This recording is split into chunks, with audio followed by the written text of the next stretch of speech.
Dieu, dans les lieux qu'il choisira, à la fête des pains sans levain, à la fête de semaine et à la fête de tabernacle. 3 fêtes au fait, la fête de pains sans levain, la fête de semaine et la fête de tabernacle. On ne paraîtra point devant l'Éternel les mains vides. Alléluia. Mais j'aime la réaction du frère Joël. Alléluia. On ne paraîtra point devant l'Éternel les mains vides. Ne viens pas à la maison de Dieu les mains vides.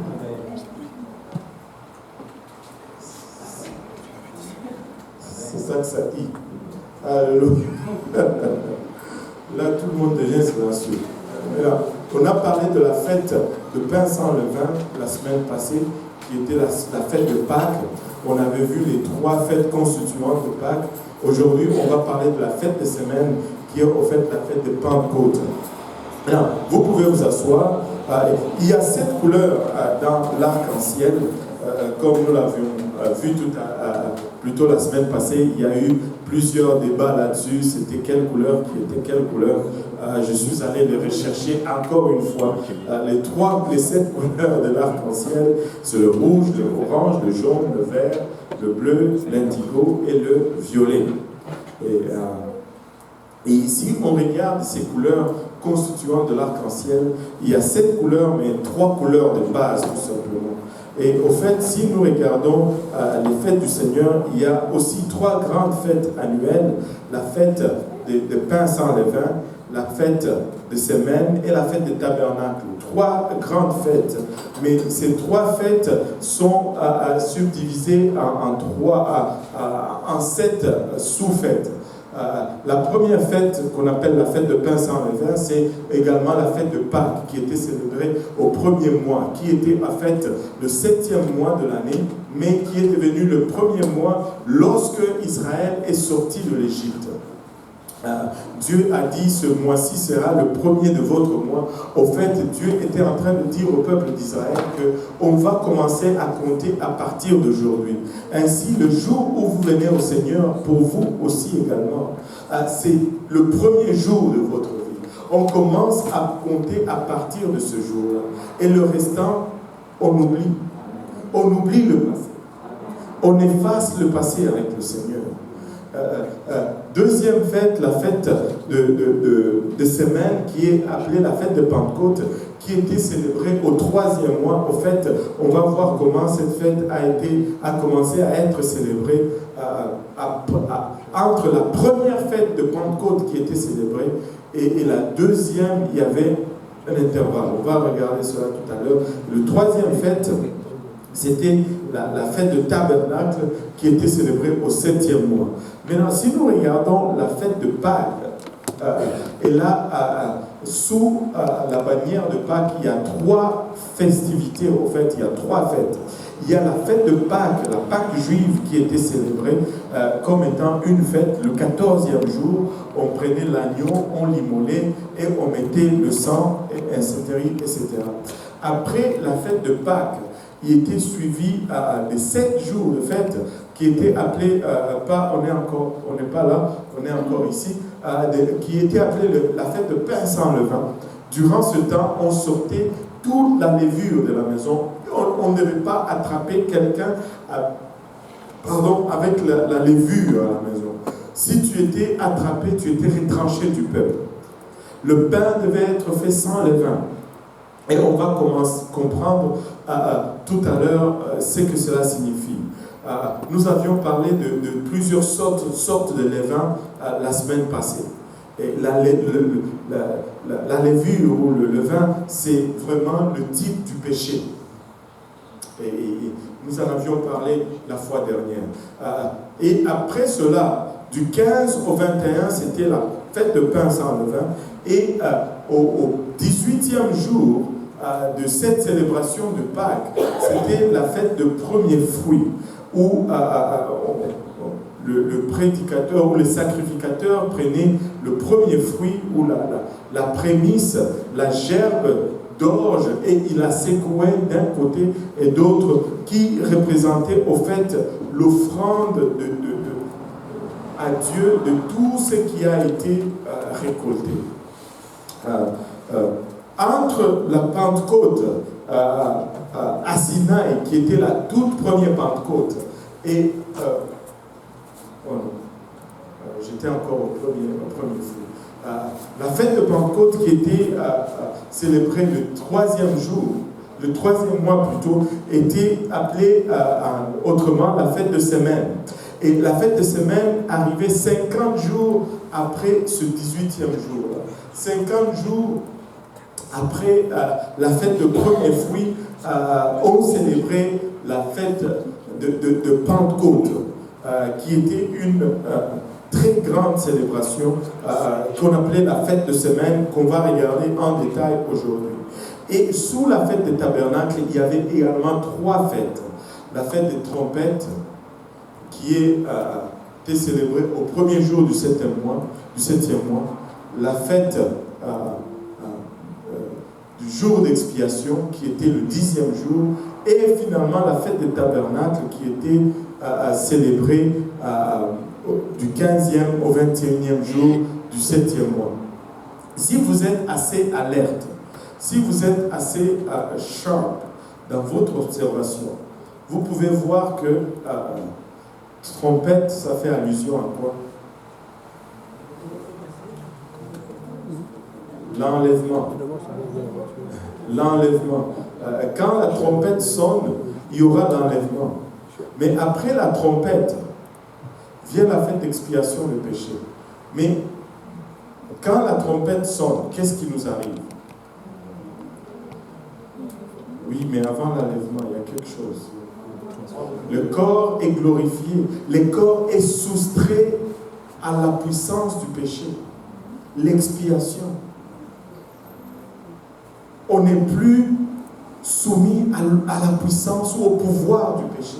Les morts en Christ ressuscitent premièrement et nous les vivants, nous serons transformés et nous serons pour toujours avec lui dans le Seigneur. Dans les airs, nous allons aller à l'encontre du Seigneur dans les airs et nous serons toujours avec lui. On ne sera plus jamais. L'autorité du péché est enlevée. L'expiation du péché. Et puis après, c'est quoi l'autre événement le plus important? Les noces. Mais après les noces, le tabernacle du Seigneur va descendre sur la terre. Le tabernacle de Dieu descendra sur la terre. La nouvelle Jérusalem. Dieu nous montre le schéma de ce qui est à venir depuis le début. Laissez-moi vous dire, ces choses ne sont pas une coïncidence. Nous sommes dedans. Nous sommes au centre de cette cible. Nous sommes avec une précision laser. Zip, je devais dire plutôt. Nous sommes dedans. Nous sommes dedans. Donc, maintenant, il y a quelque chose d'important qu'on observe aussi. Entre cette première Pentecôte, en fait, la première Pentecôte a été célébrée dans le désert, sur le mont Sinaï, alors que le judaïsme naissait. Moïse est monté sur la montagne et Dieu s'est manifesté d'une façon puissante et il a donné la loi et le plan du tabernacle.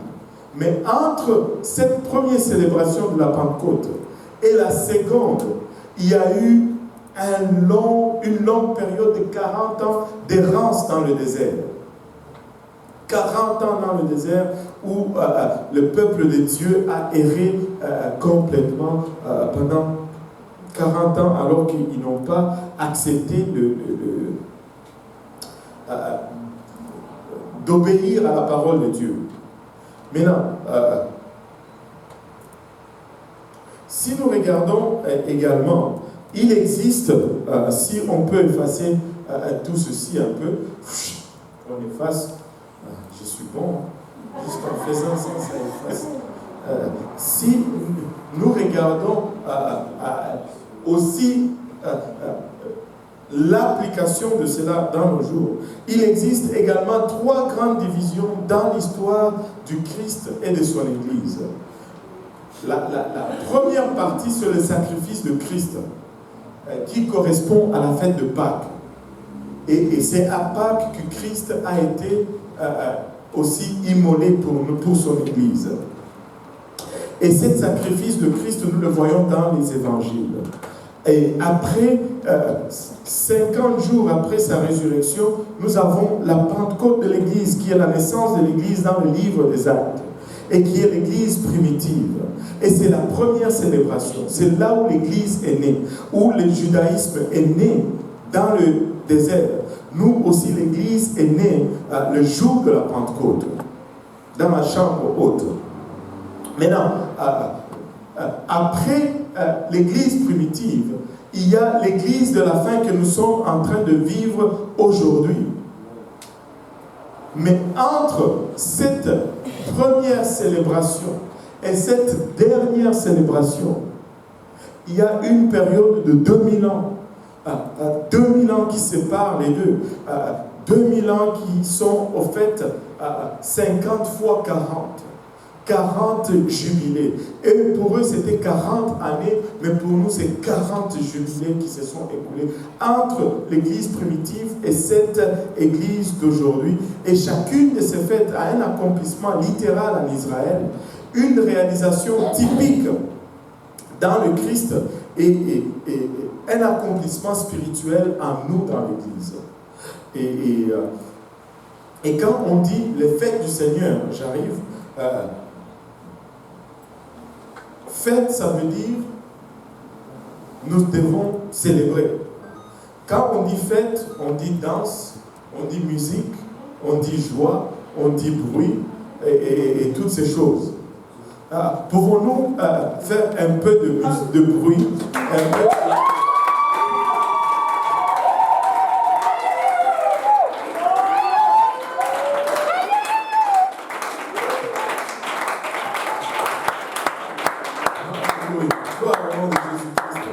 Et oui, il y avait une question avant qu'on entre dans la célébration de la Pentecôte. C'était la période de 2000 ans. Oh, c'était, oui, j'ai pas, juste pour une question de temps, je n'ai pas élaboré là-dessus. C'était 2000 ans de marche dans le désert également pour l'Église. 2000 ans qu'on appelle la période de l'âge noir. Où l'Église est tombée dans un état tellement rétrograde. La parole de Dieu était méconnue et on faisait n'importe quoi. C'était une période d'errance spirituelle où on ne connaissait pas vraiment c'était quoi la parole de Dieu parce qu'elle était gardée captive par un groupe. Et plusieurs fausses doctrines ont vu naissance. Le purgatoire, l'adoration des saints, l'adoration de Marie, le baptême des bébés, l'aspersion, la canonisation, le pontificat ou le fait de regarder un homme comme étant un remplaçant du Fils de Dieu sur la terre, l'infaillibilité papale, toutes ces choses ont vu naissance dans la période de l'âge noir. Au fond, la parole était cachée et réservée juste à quelques-uns. On avait étudié cela quand on a enseigné une fois sur l'histoire de l'Église, comment l'Église est tombée dans l'âge noir et qu'elle a commencé à remonter tranquillement, comme la parole de Dieu le décrit, ligne après ligne, précepte après précepte, je pense que c'est Isaïe 15, quelque chose, précepte après précepte, toute vérité a été restaurée. Et jusqu'à ce que nous avons passé plusieurs étapes. Premièrement, la restauration de la foi avec Martin Luther et la restauration, la séparation de l'Église avec l'État, la sanctification, le baptême d'eau par immersion et toutes ces choses jusqu'à ce qu'on ait retourné au baptême du Saint-Esprit, mais toujours avec le baptême trinitaire et finalement le baptême unicitaire au nom de Jésus-Christ qui nous retourne au jour de la Pentecôte, au jour de la naissance de l'Église. Et une longue période d'errance. Mais je peux vous faire suivre mes notes sur l'histoire de l'Église là-dessus, sans problème, si vous me le rappelez et que je n'oublie pas après que vous me l'ayez rappelé. Amen. Maintenant, La fête que nous allons regarder aujourd'hui, c'est la fête de Pentecôte. La deuxième grande fête, ou la quatrième fête, on a célébré, là c'est la fête de Pentecôte. Alléluia.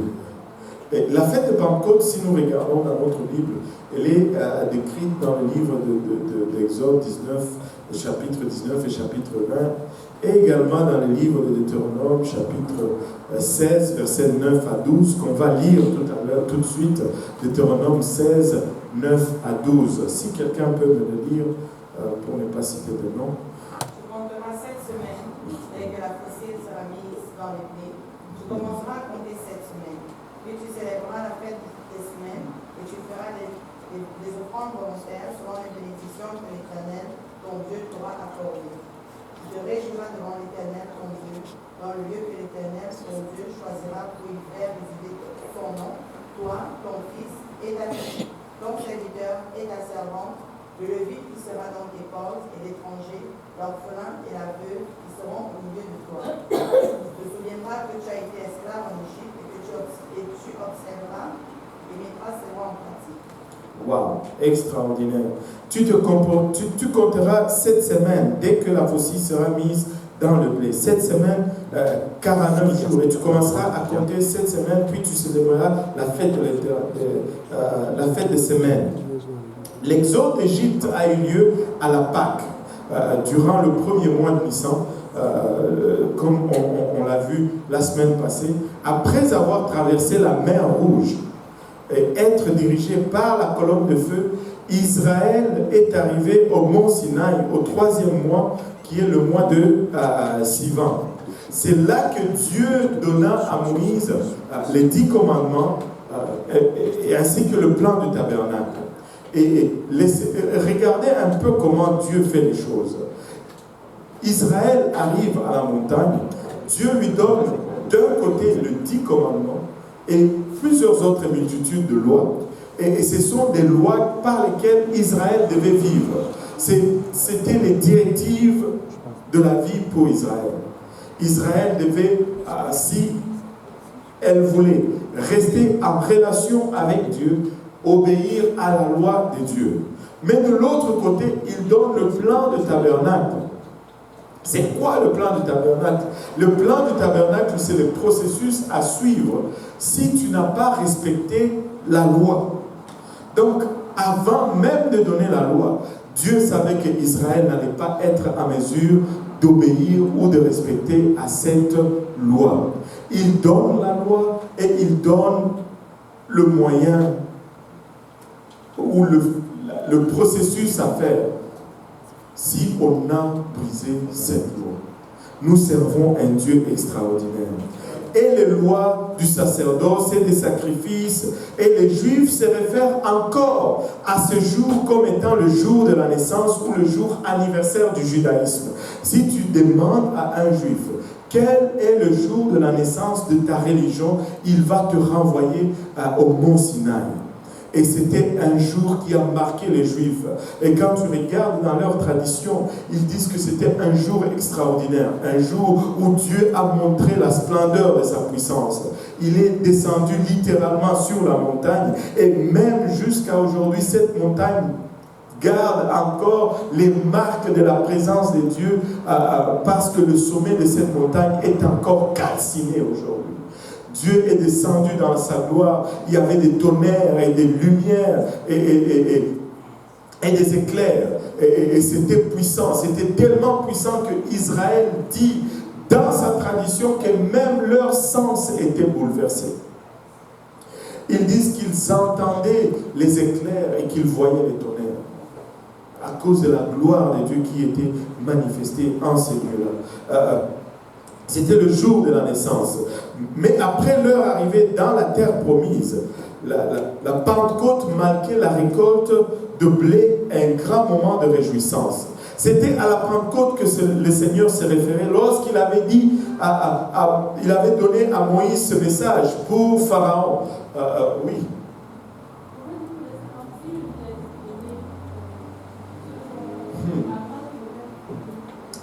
Oui, c'est très, très facile. Abraham n'était pas sous la loi. Parce que le judaïsme commence avec la loi. Abraham était sous la promesse. Sous la promesse.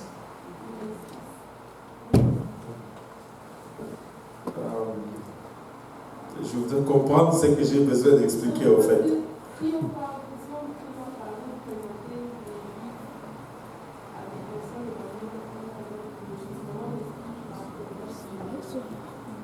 Parce que si tu regardes depuis Abraham jusqu'à Moïse, il n'y avait pas de tabernacle.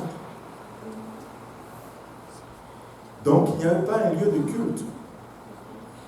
Abraham offrait des offrandes, mais pour offrir, il fallait qu'il construise l'autel, etc., etc. Il n'y avait pas un sacerdoce. Or, pour qu'on parle des religions, il faut qu'on ait le sacerdoce.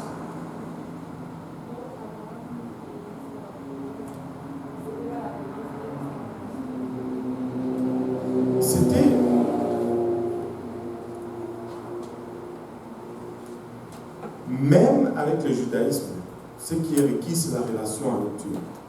Et la religion, si elle est bonne, elle donne la relation avec Dieu. Il ne faut pas se confondre dans les mots. Cela ne veut pas dire que si le judaïsme est né avec Abraham, cela ne veut pas dire, plutôt avec Moïse, cela ne veut pas dire que les autres n'avaient aucune relation avec Dieu, ou ne pouvaient pas approcher Dieu. Parce que déjà, depuis... Qu'est-ce qu'on dirait d'abord alors avant Abraham? Il n'y avait pas de judaïsme. Là, ça ne va pas poser problème parce qu'on regarde toujours Abraham comme étant le père des Juifs. Et on lui associe ou on lui attribue très souvent la naissance du judaïsme. Mais la vraie naissance du judaïsme, les lois qui régissent le judaïsme ont été reçues par Moïse à la montagne. Parce que si tu dis le judaïsme, tu te réfères à quoi?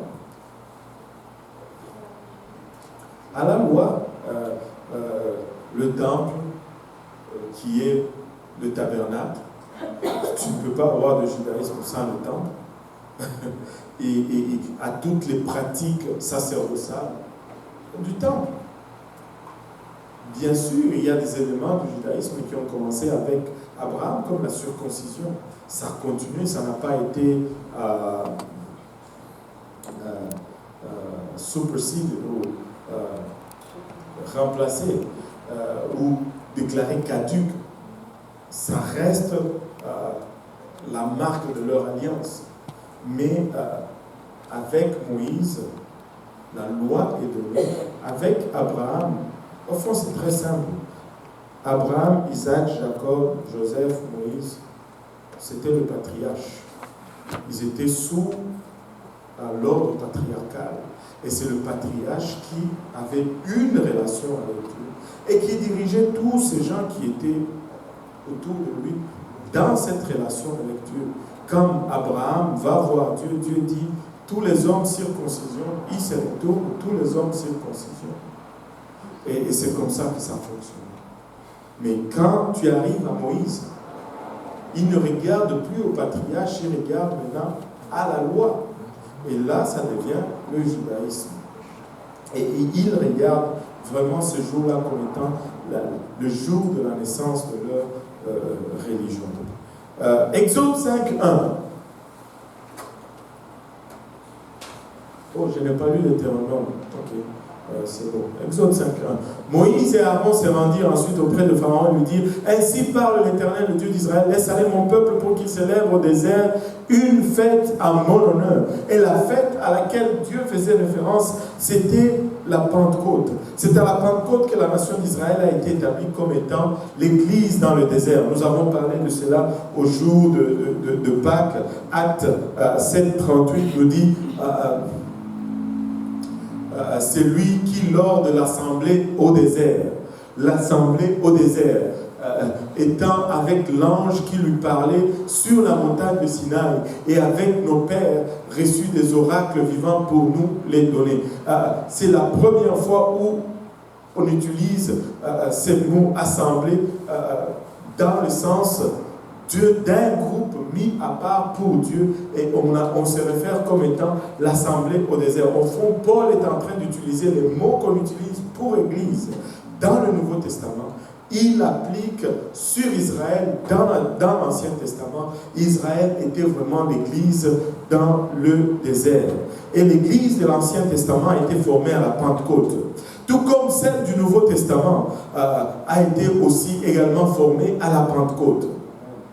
La Pentecôte était à la fois une journée et en même temps une période de temps. Il y a le jour de la Pentecôte qui est un jour précis et il y a la fête de semaine qui est toute une fête qui était célébrée durant un temps plus long. Et cette Pentecôte, ce n'est pas pour rien que Dieu l'appelle la fête des semaines. Il y a un jour de la Pentecôte, mais tu peux avoir ta propre Pentecôte. Parce que cette fête est ouverte. Elle n'est pas confinée à un seul jour. Aujourd'hui, ça peut être la Pentecôte de quelqu'un. Aujourd'hui, tu peux recevoir le don du Saint-Esprit et ce jour peut être ta propre Pentecôte. La Pâque a eu lieu le 14e jour de Nissan et Israël a quitté l'Égypte au lendemain, c'est-à-dire au 15, alors que la fête de pain sans levain commençait. Ils traversèrent la mer Rouge, suivant la colonne de nuée et de feu, jusqu'au mont Sinaï. Et ils sont arrivés le premier jour de Shivan. Là, Dieu leur a dit de se sanctifier jusqu'au 3e jour. Et lorsque Moïse monta sur la montagne où les 10 commandements lui ont été donnés, c'est que Dieu avait préparé pour eux à commencer à prendre forme. Dieu leur dit d'abord, avant de vous approcher, sanctifiez-vous. Regardez Exode 19, versets 10 à 11. Et l'Éternel dit à Moïse, va vers le peuple, sanctifie-les aujourd'hui et demain, qu'ils lavent leurs vêtements, qu'ils soient prêts pour le 3e jour. Car le 3e jour, l'Éternel descendra aux yeux de tout le peuple sur la montagne de Sinaï. Les 10 commandements ont été donnés le 50e jour à partir de la fête de premiers fruits. Et les Juifs d'aujourd'hui regardent à la Pentecôte comme la célébration du don de la loi. Ils célèbrent la Pentecôte comme étant le jour qu'ils ont reçu la loi. Et à partir de la fête de premiers fruits, il leur était demandé de compter 7 semaines. 49 jours, puis de célébrer la Pentecôte à la 50e journée. Notez que la Pentecôte n'est pas un jour de sabbat. La Pentecôte n'est pas un samedi. Elle s'est célébrée au lendemain du sabbat. Elle s'est célébrée le jour après le sabbat. Et dans le Nouveau Testament, Jésus a été crucifié le jour de Pâques et est ressuscité de mort à la fête de premiers fruits. On avait le tableau la semaine passée et a été vu vivant par ses disciples pendant 40 jours. Et le 40e jour, après son ascension, les disciples sont demeurés à Jérusalem pendant 10 jours. Et 40 plus 10, ça fait 50. Et le Saint-Esprit a été répandu à la Pentecôte 50 jours, ou le 50e jour après la résurrection du Seigneur. Le Seigneur a suivi pour son Église le même schéma qu'il avait établi pour Israël dans le désert. N'est-ce pas extraordinaire? Il est un Dieu des plans. Il ne sort jamais de sa parole. C'est pourquoi il n'y a pas une autre façon de faire. Des fois, on argumente, on discute, et si, et ça. Dieu ne change jamais sa façon de faire.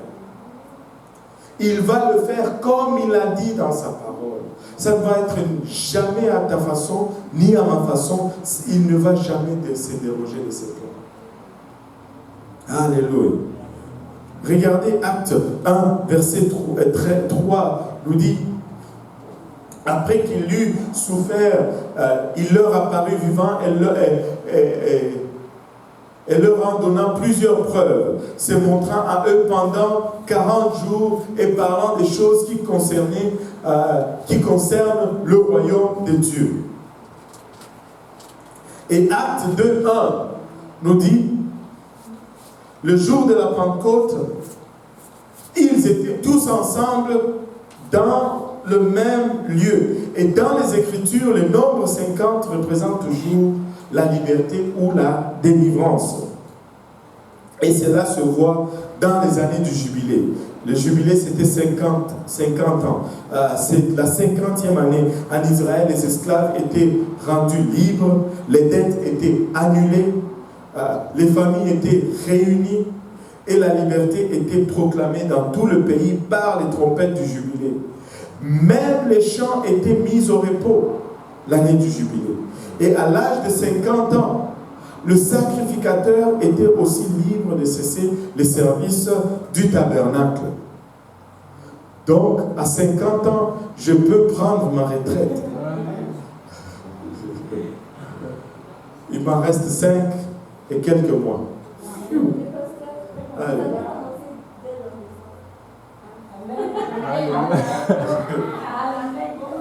Est-ce qu'on t'a donné la parole?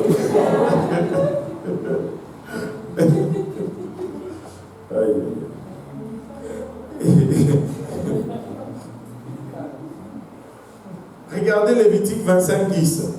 Parce qu'on n'invente pas toutes ces choses, on les tire dans la Bible. Ben oui. Lévitique 25, 10. Et nous dit, et vous sanctifierez la 50e année, vous publierez la liberté dans le pays pour tous ses habitants. Ce sera pour vous le jubilé. Chacun de vous retournera dans sa propriété et chacun de vous retournera dans sa famille. C'est-à-dire, ceux qui avaient vendu leur propriété, cela leur était restitué. Ceux qui s'étaient vendus eux-mêmes comme esclaves pour faire vivre leur famille, leur liberté était restituée. Et c'était la liberté dans le pays. Regardez maintenant Nombre 8, verset 25. Parlant des sacrificateurs, ou des sacrificateurs, depuis l'âge de 50 ans, il sortira des fonctions et ne servira plus. Amen. À 50 ans, il était libre. Il y en a qui veulent changer la loi maintenant. Maintenant, la Pentecôte de l'Ancien Testament célébrait la délivrance de l'Égypte. Maintenant, la Pentecôte du Nouveau Testament célèbre la délivrance du monde. L'Égypte est toujours le type du monde. Tu ne peux pas célébrer la Pentecôte et rester dans l'Égypte. Tu auras des problèmes. Parce que tu auras deux lois auxquelles obéir. Et tu vas toujours avoir des problèmes. Les gens du monde vont te donner des problèmes, mais le royaume va te donner aussi des problèmes. C'est pourquoi nous devons sortir du milieu d'eux et être séparés. Nous devons être coupés. Nous devons être coupés. Maintenant, nous sommes libres, non pas seulement selon l'ancienneté de la lettre, mais dans la nouveauté de l'esprit. Nous sommes libres dans l'esprit. Regardez Romains 7, verset 6 nous dit, mais maintenant nous avons été dégagés de la loi, étant morts à cette loi sous laquelle nous étions retenus, de sorte que nous servons dans un esprit nouveau et non selon la lettre qui a vieilli. Nous servons selon l'esprit. Et l'esprit, c'est la liberté. Vous êtes libre de servir Dieu. Personne ne peut te forcer à servir Dieu. Mais tu vas servir Dieu par choix. Parce que là où est l'Esprit de Dieu, là est la liberté. Nous ne voulons pas avoir de police à l'église pentecôtiste unie de l'Est. Des patrouilles pastorales qui donnent des contraventions. Non! Fais ce que tu veux. Fais ce que tu veux. Mais on va te dire ce qui est bon et ce qui n'est pas bon. Sans crainte, ni faveur. Alléluia. Sans crainte, ni faveur. Parce que nous servons selon une nouvelle loi. Nous servons selon l'esprit. Nous ne servons plus selon la loi, l'ancienneté de la loi. Alléluia. L'une des choses les plus étonnantes par rapport à la typologie des fêtes, c'est que Dieu les a utilisés à 2 reprises. 2 fois. Que tout le monde dise 2 fois. 2 fois. à 2 reprises pour contourner ou pour faire le sabbat hebdomadaire. À 2 reprises, Dieu a utilisé la typologie de fête pour nous montrer que le sabbat hebdomadaire, ce n'est pas tellement ça. Premièrement, la fête de prémices, la résurrection de Christ, et à la fête de Pentecôte, la naissance de l'Église. Tous les 2 événements qui sont centrales pour la naissance de l'Église n'ont pas eu lieu le jour du sabbat. Ils ont pris place le jour après le sabbat, le jour du dimanche. Le premier jour de la semaine, le dimanche. Oui. Je peux répéter. Alléluia. Dieu a utilisé cette typologie des fêtes à 2 reprises dans l'histoire pour nous faire comprendre c'est quoi la place du sabbat hebdomadaire.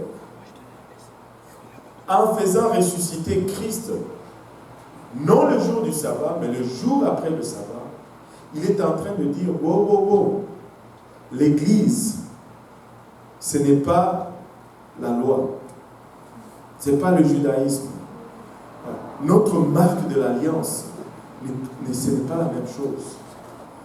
Eux, ils avaient comme marque de l'alliance la circoncision, ils avaient comme marque de l'alliance le respect du sabbat. Et les 2, Dieu les a remplacés.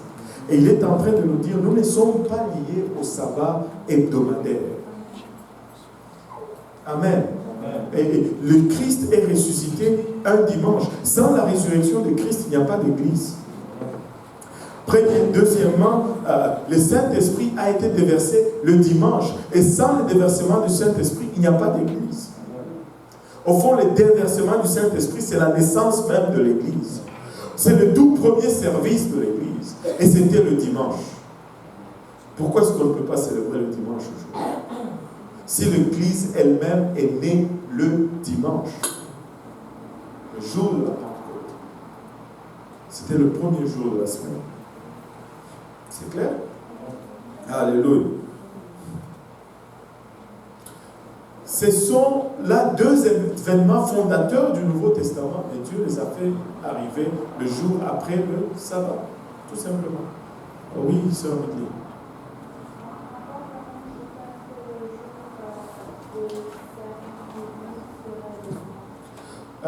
On n'a pas dit que le jour de service serait le dimanche. Mais seulement, on s'est fait dire que le dimanche n'est pas le jour qu'il faut faire le service. C'est à ça qu'on est en train de répondre. Nous, le jour du service, ça peut être jeudi comme là aujourd'hui. Ça peut être lundi, ça peut être samedi, ça peut être tous les jours, tout comme dimanche. Mais nous faisons cela le dimanche parce que le premier service qui n'ait jamais existé de l'Église a été fait un dimanche. Ainsi que le deuxième. Et le troisième. Et par la suite, ils se réunissaient le premier jour de la semaine. Attendez, je vais juste rapidement chercher un verset.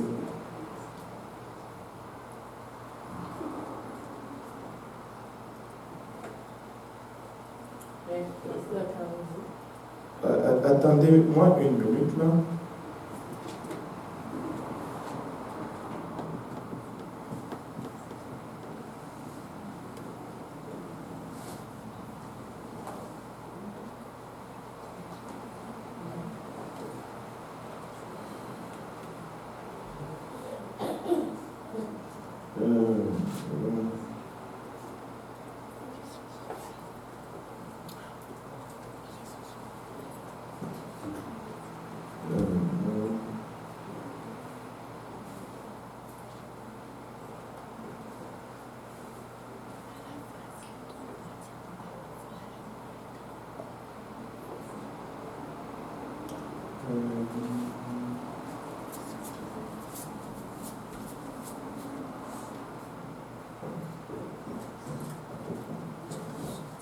Donc, regardez quand Paul écrit aux Corinthiens. 1 Corinthiens 16, versets 1 et 2.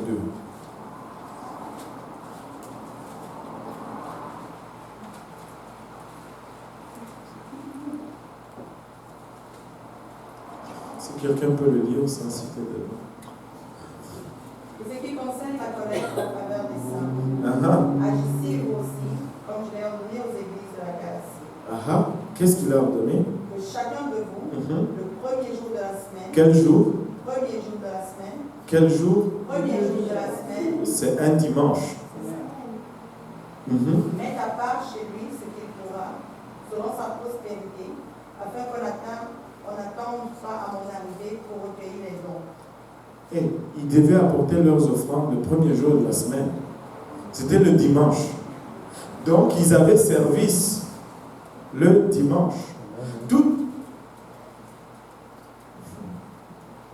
Tous les services que tu vois dans la ville, au fait, c'était le premier jour de la semaine.